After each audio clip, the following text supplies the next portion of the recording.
Hola chicos, hoy quiero recordar con vosotros un contenido del tema 2, que es el texto narrativo, porque lo vamos a necesitar para ver las narraciones literarias que hay en el tema siguiente.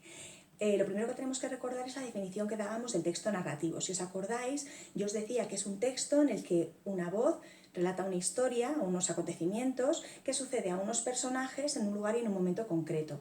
Os daba esta definición porque en ella aparecían los 4 pilares básicos del texto narrativo. Entonces, por eso os los he puesto aquí alrededor. El texto narrativo, por tanto, es aquel en el que una voz narrativa, una voz que es el narrador, relata unos hechos que vamos a denominar trama, que sucede a unos personajes en un momento y en un lugar concretos, que es lo que vamos a llamar marco.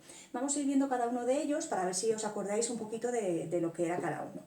Respecto al narrador, que es la voz narrativa, la teoría es bastante complicada, hay diferentes tipos de narradores que no vamos a ver este curso. Lo único que hemos dado y que aparecía en el tema 2 y que quiero que recordéis es que tenemos que diferenciar 2 tipos de narradores muy sencillos. El primero es el narrador externo, un narrador que está desde fuera.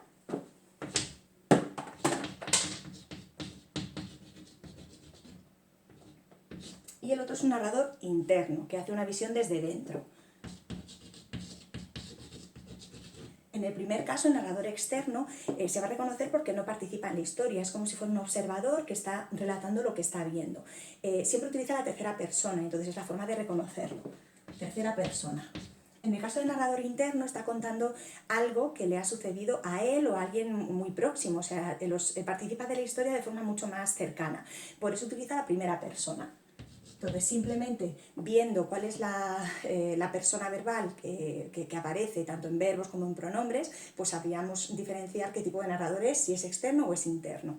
El segundo elemento, después del narrador, tenemos la trama. La trama son los acontecimientos, es el orden en el que vamos a presentar pues, la historia que tenemos. Hay diferentes formas de presentar la historia.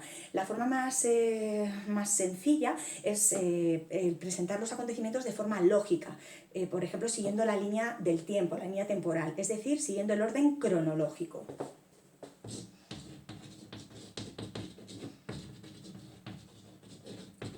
Crono significa tiempo y lógico, ¿no? La lógica del tiempo. Primero contaríamos lo que ha sucedido en primer lugar y luego lo que ha ido sucediendo, ¿no? A medida que ha ido pasando ese tiempo. Este orden cronológico no es el único posible, porque a veces tenemos textos narrativos en donde la forma de presentar la historia no es tan sencilla. Podemos encontrar algunas historias en las que el comienzo es desde la mitad de la historia, aparece en un punto indeterminado de la historia justo en el medio. Cuando tenemos ese comienzo desde la mitad de la historia, es un comienzo que se llama in medias res.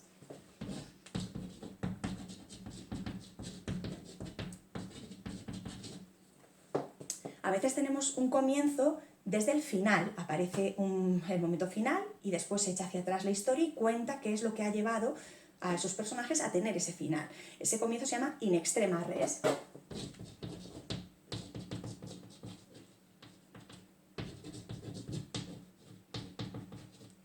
A veces lo que tenemos es un orden más o menos cronológico en el que pueden aparecer algunos saltos temporales. Es una técnica muy cinematográfica. Pueden ser saltos hacia adelante en el tiempo, que es lo que llamamos flash forward o prolepsis, o saltos hacia atrás, que esto es mucho más habitual, que son los flashbacks, ¿no? que aparecen muchas veces en las películas que vemos en el cine. Entonces podemos tener saltos temporales, ¿de acuerdo? En todos estos casos, que bueno, hay muchos más, como digo, tenemos una estructura determinada para el texto narrativo. Sí que es cierto que tenemos que tener en cuenta cuál es la estructura tradicional. La estructura tradicional del texto narrativo está vinculada al orden cronológico. Generalmente cuando en la narración aparece el orden cronológico, lo que vamos a tener es una estructura tradicional. Esa estructura tradicional, que quiero que la tengáis en cuenta, esta estructura, que está muy vinculada a la trama, porque son las partes, ¿no? La forma en la que se nos ha presentado, es la de planteamiento, nudo y desenlace. El planteamiento es la parte del comienzo, ¿no? Donde se plantea cuál es el marco, cuáles son los personajes muy brevemente. La parte del nudo es la parte en la que se desarrolla el conflicto y la parte del desenlace es el final, donde se resuelve el problema que se haya planteado. Y, repito, estaría muy vinculado sobre todo al orden cronológico. Tercer elemento fundamental del texto narrativo, los personajes. Vimos 2 tipos de clasificaciones. La primera clasificación es la que lleváis viendo desde hace años, que es la clasificación según su importancia. Según la importancia que tenemos, ¿no?, en la historia. Según su importancia, siempre se habla de personajes principales y secundarios. En el caso de los personajes principales, son obligatorios siempre los protagonistas, el protagonista o los protagonistas, puede haber uno o varios. El protagonista.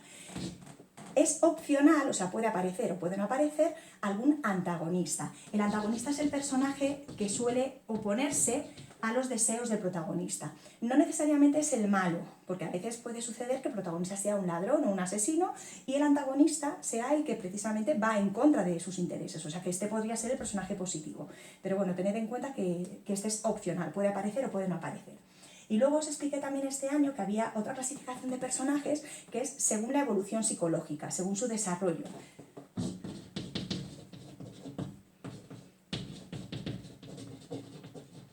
Según su desarrollo, tenemos personajes planos y personajes redondos. Los personajes planos son aquellos que no evolucionan en el relato, porque no hay tiempo, ¿no? Es propio de los textos narrativos breves. En cambio, los personajes redondos son los que sí que sufren alguna evolución en el carácter, porque tenemos más extensión, ¿no? Por una cuestión de extensión, en la novela sí que podemos encontrarnos algún personaje redondo. No significa que todos los personajes de novela tengan que ser redondos, pero bueno, sería una clasificación según su desarrollo, según su evolución. Y luego tenemos el último elemento, que es el marco. El marco siempre está formado por dos elementos indispensables, ¿no? y que son indisolubles, siempre van juntos, que son el lugar y el tiempo. En el caso del lugar, pues no hay mayor complicación, podemos ser lo precisos que queramos. Si no tenemos una localización muy detallada, podemos decir simplemente pues, el país en el que se nos está relatando la historia. Y si hay pues, toda una historia desarrollada en una localización muy concreta, también se puede decir. Pero bueno, podemos ser lo precisos que queramos.